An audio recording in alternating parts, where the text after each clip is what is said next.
Vamos agora falar um pouco sobre tipos populares do Recife. Bom, eu fui criado no Recife, me considero pernambucano, fui para lá com 1 ano de idade. E dentro do universo da capoeira a gente sempre se interessa em saber sobre os tipos, né? Manduca da Praia, Nascimento Grande, Besouro. Portanto, a gente ouve falar dessas figuras e nessas pesquisas e nesses movimentos em que, quando vou ao Brasil, quando estou de passeio, tento sempre nos sebos, que a gente chama de sebos, onde vem os livros antigos e tal, encontrei esse livro. Tipos populares do Recife Antigo. São crônicas de Eustornius Vanderlei. Isso foi publicado pela Academia Pernambucana de Letras, de Pernambuco. É a 2ª série e foi editado em 1954. Em 1954 faz algum tempo já, né? E ele fala realmente aqui dos personagens do Recife e encontramos aqui 2 personagens muito interessantes. Um, que é bem conhecido no universo da capoeiragem, que é Nascimento Grande. Pronto. E o que é que ele fala de Nascimento Grande? Né? Ele, na primeira pessoa, ou seja, ele viu, né, o Nascimento Grande como pessoa, e fala o seguinte: Nascimento Grande ele era realmente uma pessoa religiosa, uma pessoa super educada. Pronto. Alguns anos passados, sendo providencial da ordem carmeliniana, o saudoso Frei André Maria Prat e arcebispo de Olinda e Recife, o inesquecível Dom Sebastião Leme, foi a imagem da Virgem do Carmo solenemente coroada padroeira do Recife, em uma impotente cerimônia religiosa, em frente ao majestoso edifício da Faculdade de Direito, na Praça Dom Afonso Cisne. Festa tradicional. 10 dias antes da esperada festa começa o concorrido novenário. Pronto. E esse novenário, essas festas têm os cantos sacros e, né, todos os coros, os cânticos. E Nascimento Grande era frequentador, né, ativo dessas festas. Tanto que era bem conhecido dessas festas. Pronto. Então, a figura popular. Ele aqui vai retratar um pouco a figura popular do Nascimento Grande. Como é que ele via Nascimento Grande. Entre os que não faltavam às novenas, a festa do Carmo estava a figura muito popular no Recife de há 50 anos passados, que era Nascimento Grande. Essa alcunha, por quem ficara conhecido, o seu João Nascimento, deveu a ele a sua estatura gigantada, uns 2 metros de alto, e não inferior corpulência. Usava habitualmente roupa cinzenta de calças largas, bombachas. Bombachas são roupas que se usa até hoje no sul do país, no Brasil. Os gaúchos usam muitas bombachas, são calças super largas. Chapéu também cinza e de abas largas, quebrada, as abas para trás. A aba da frente, né? Bozerguins de salto alto que mais lhe agigantava ainda o porte, e com rigideira.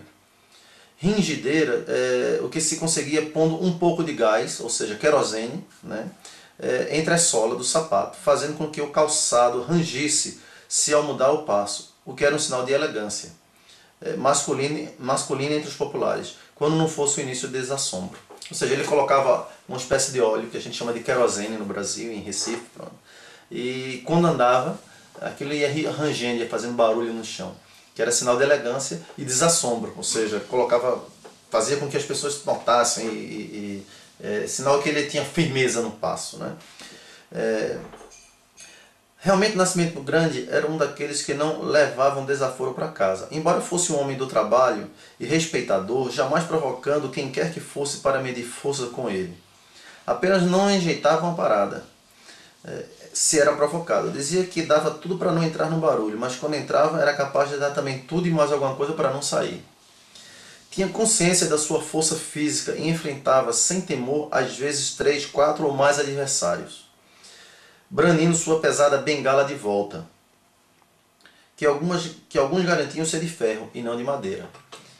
Por certo que Nascimento Grande sabia por experiência própria que, como dizia o povo, 1 é para outro, 2 ainda é bom, 3 vamos ver, 4 é batalhão.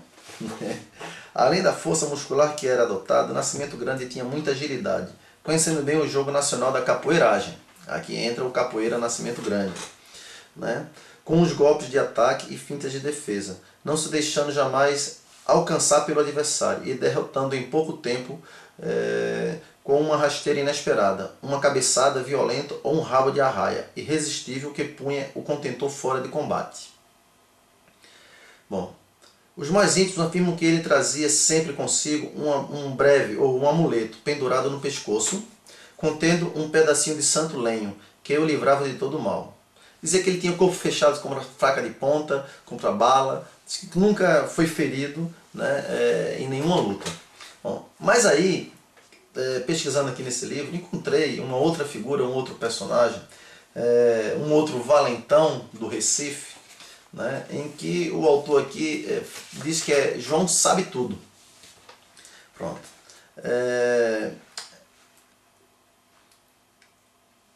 João Sabe Tudo era um digno êmulo de Nascimento Grande. Pardavasco também, como outro, tipo entretanto diverso por ser franzino, ou seja, ele era franzino, já não era corpulento. Diz aqui também que ele tinha uma perna manca, coxa, talvez porque dizem que levou um tiro no joelho, que aquilo atingiu a rótula, e que ele passou a ter um defeito e ficou com a perna menor que a outra. Pronto. Andava sempre com a bengala, mas era um camarada que andava pelas ruas, e se alguém ficasse olhando muito tempo para ele, dizer, então, tá me tirando o retrato? Né?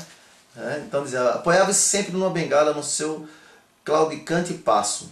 Seu olhar era oblíquo e desconfiado dos aleijados, como procurando indagar quem é que olhava.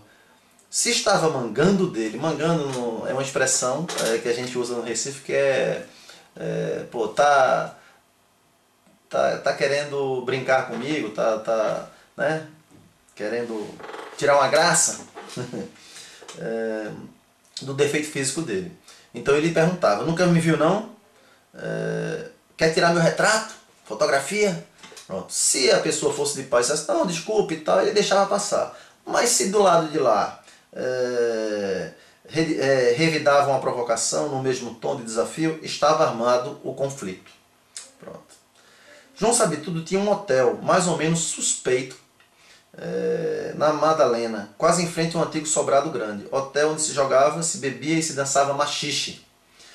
Onde a rapaziada boêmia daqueles tempos se reunia, geralmente nas noites de sábado, em ruidosas ceias de sarapatel, mão de vaca e outras iguarias do mesmo peso, fartamente ragadas com violentas abrideiras, na companhia do mulherio alegre das pensões duvidosas.